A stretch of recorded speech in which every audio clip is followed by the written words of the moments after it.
If you do not create your own habits, they will be assigned to you. And if you do not get conscious about your own current habits, your future is impossible to change. You need habits. And if you think you don't, then you're probably not aware of the millions of habits that you're doing throughout your day subconsciously. The only problem is they're not chosen by you based on what you deem important. And this can be dangerous. Why? It's very simple. Every thought leads to an emotion. Every emotion leads you to an action. And every action you take dictates your life. So what's at stake here? Your entire life. Now is the perfect time to stop playing the game society told you to play and start playing your own. At school, they taught you how to think. At work, they taught you how to focus. At home, they taught you what to believe. Your current lifestyle is more automatic than you might think. You still unconsciously do the things that you used to do when you were 13 or even 1 year old. And now here's the thing, this is not a video where I describe the book Atomic Habits, because simply stacking more habits won't solve the problem. It lies a little bit deeper than that. But becoming aware of the ones that you're currently doing subconsciously already changes a lot. And once you implement a few others that I also implemented into my life that have significantly moved me closer towards my dream life,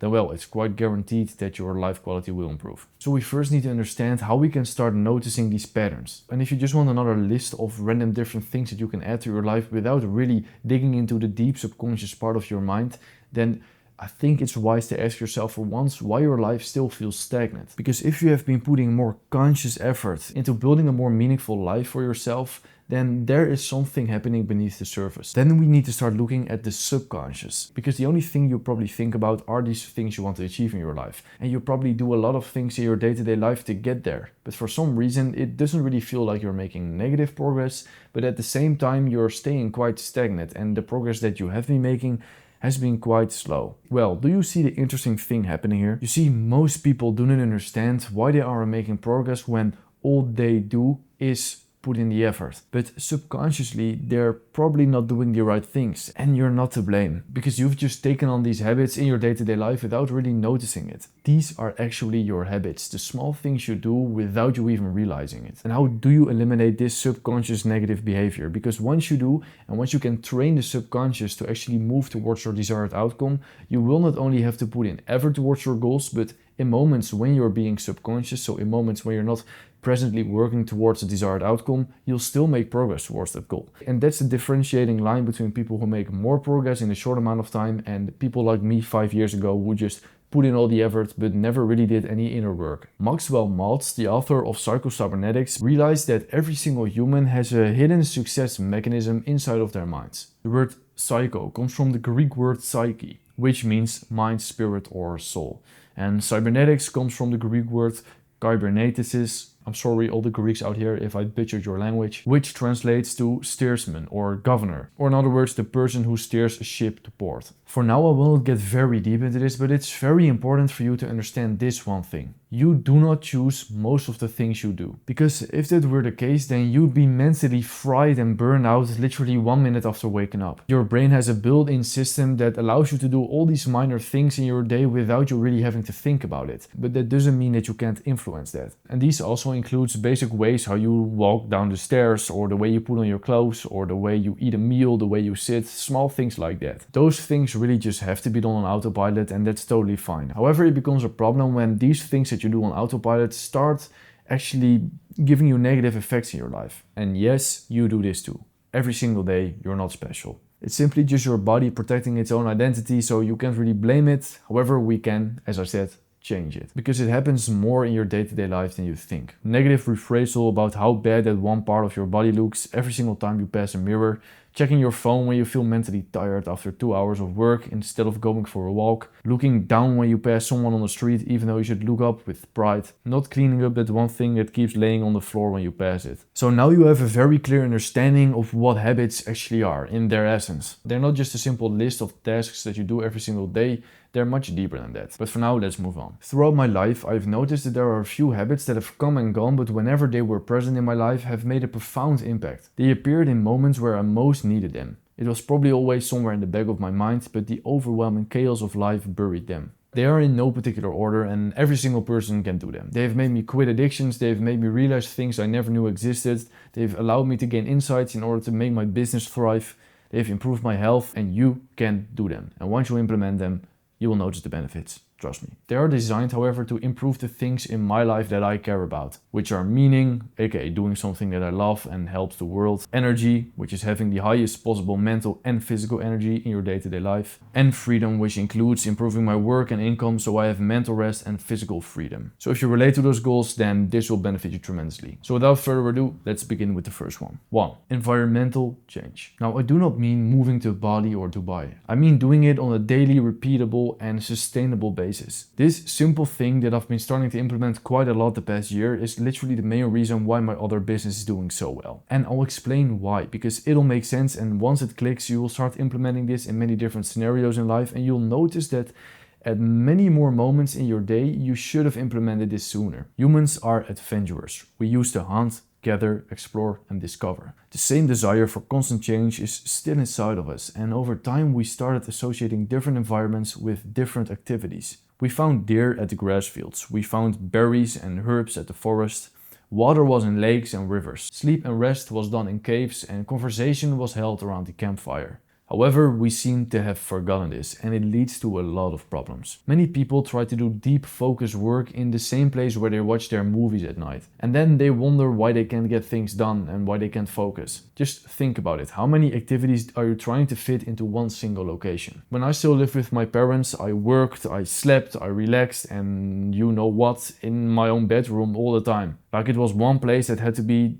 10 different places at the same time, and I could never really concentrate for longer than 30 minutes, and I also never really could relax fully. And that's because our mind gets confused. It cannot associate the environment with one single thing. And once I noticed that this was a huge problem, I actually got my own office space. I started renting it, but very soon I ran into another problem. The desire for exploration was still built into my psyche, because remember what I just told you what our ancestors did? I kind of forgot one thing. You found deer at a different grass field every time. You found berries and herbs in a variety of forests. Sleep and rest was in all sorts of caves. They had a place for everything they did, but that single place was different all the time. For example, work in the morning, go on a walk, work out in the gym, then eat somewhere in the city. You don't need to go out eating in a restaurant, you can just take your food with you. Then work at a cafe. Then walk towards the library to do some reading. And at the end of the afternoon, do some more work at a friend's house or at a co-working spot. And instead of meditating at home in your room, meditate in a park. Long story short, move around. You can and you have to, there's no excuse. 2. Reading. Many people have an ego. They think they know everything, not knowing that they are willingly building a barrier around themselves with a big red paint text saying, I don't want to change. You have to read if you want deep, lasting change in your life. No arguing about it. The problem is that school has made reading into a must-do boring task. They decided your goal, for example, getting a better math grade, and they decided the book that you should read in order to get there. This has solidified the idea in your mind that books are a chore to get through. But they're not. They're very fun and engaging to read, and once you find a project in your life that you can focus on, they will be the wormhole to success. Like, do you think that all the things I tell you come from my own unique human experience? Of course not. It's because I read a ton. But that begs the question, what do you read? Because everyone has a different scenario. In order to know that, you have to look at your own personal situation in life, because there are 2 ways how you can read. You can read for fun, relaxation and inspiration, and the majority of my books are actually in that genre. Stories of adventurers, biographies, novels and fantasy books are amazing because they move you out of your head into someone else's perspective. A good storybook can learn you many things that a non-fiction or philosophy book never will. If you feel a lack of relaxation, inspiration and creativity in life, read more stories. But what if you have a very specific problem in your life that you're looking to solve? A project, a vision, a mission that you're currently focusing on, which might also be the reason why you're watching this video, and you're looking to really dissect the things that you need to do in order to get closer towards that goal. Then a non-fiction book is the obvious answer here. For example, let's say you want to build your own creator brand, you want to lose that last 4% of body fat, or you want to turn your passion into profit. Then, I never thought I'd say this, but talk to AI. I actually do this more times than you might think. I simply just explain my life situation to the AI, and then I ask him, give me some book recommendations, and do not just give me the standard famous books, but surprise me a little. It'll just give you a ton of books, usually with the links to order them immediately, and be as specific as you can. If you just literally explain your entire life situation and the exact goal that you're looking for, then it'll come up with nice books. So long story short, if you don't read already, then start today. There's a reason why all the greats did it too. 3. Breathe. Notice how you're currently breathing. Most people never really pay attention to their breathing patterns, yet it influences most of their day. Many people, perhaps even most people, breathe shallowly into their chest from the moment they wake up until the moment they go to sleep. Years of overstimulation, endless scrolling, artificial urgency, and constant stress slowly conditions the body to exist in a permanent state of low-level tension. And the problem is your body doesn't know the difference between an email and an actual tiger jumping at you. It only responds to the signals you're giving it, or the signals that the outside world gives you, because sometimes you simply do not have any control over that. However, another signal that you have control over, and one of the most powerful, if not the most powerful signal you can give your body, is your breathing pattern. Short, shallow breathing communicates danger. It tells your nervous system that something is wrong, that you should remain alert, reactive, and prepared for a threat that often doesn't exist. And the main thing here is reactive. Think about how many things in your life have been ruined, how many times you couldn't stay consistent because you have been very reactive. And based upon the things that are happening in your life at that single moment, you consistently pivot your goals. And the reason you might have been that way for a long time has been because you've habituated yourself to breathe in a very shallow manner. Little quick deep breath for myself there. From a state of shallow breathing, your cortisol rises, your muscles tighten, and your thoughts become narrower.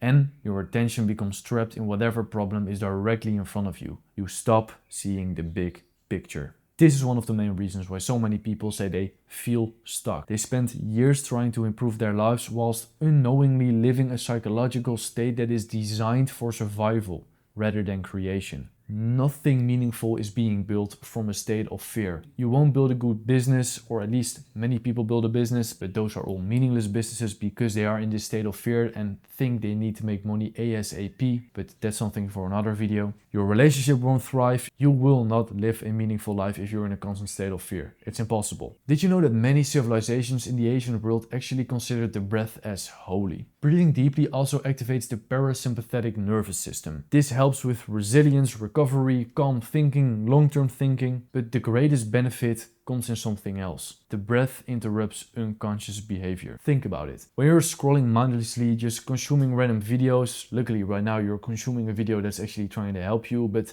think about a moment when you're just moving around life in a very numb, zombie state, right? You're not really thinking about anything you're doing, you're just being reactive. In those moments, you are running a subconscious program. The behavior is automatic, the thought is automatic, the emotion is automatic, and the action is automatic. However, the moment you start taking a deep, slow, conscious breath, everything changes. You start creating a small gap between stimulus and response. You notice things, but you have the ability to think about it deeply before responding. You stop acting from your default programming that school and your job and your parents gave you, and you start acting from a state of deep knowledge. And the beautiful thing, it's accessible to us all. In every single moment until the day we die. Because the day we die is the moment we stop breathing. I truly hope this gave you a more deep insight into what habits actually are, because personally I have quite a dislike to the standard habit list that many people promote nowadays. There's actually much more deep stuff going on. And if this video inspired you or helped you in some way, then leave a comment down below. Check out the first link in the description and I'll see you in the next video. Bye.